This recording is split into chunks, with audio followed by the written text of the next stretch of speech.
once I had developed the curriculum calendar dedicated to specific isms, my next priority was to develop a handful of activities, exercises, artifacts that Marcy and Julie could use to sprinkle into their yearly curriculum.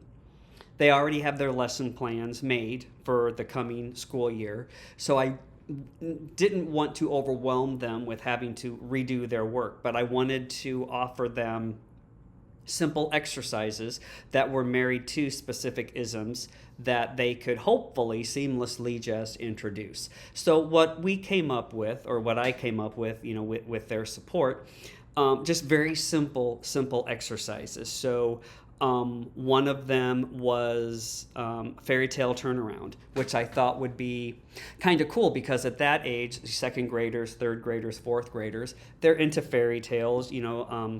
Most of them know a lot of the fairy tales from, their nursery rhymes that were probably read to them, things like that.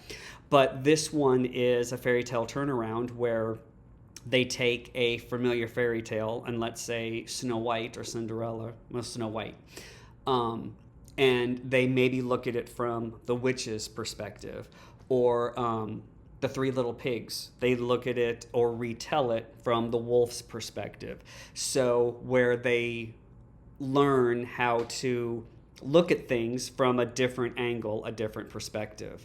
The other thing is positive Post-it notes, where once Julie and Marcy introduced the topic of racism or self-identity or wherever this fits in, it's basically throughout that month, students are watching each other and they do a positive Post-it note when they see a student doing something exceptional or being nice or things like that. I want to take a sidebar here, and the reason why I have both Marcy and Julie involved in this is because Marcy teaches fourth grade and all of her students look like us. They're not necessarily from an affluent area, but it's mainly a white area, where Julie teaches at a school where, I don't want to say whites are the minority, but students are introduced day one to people who look different than them, talk different than them, come from different experiences.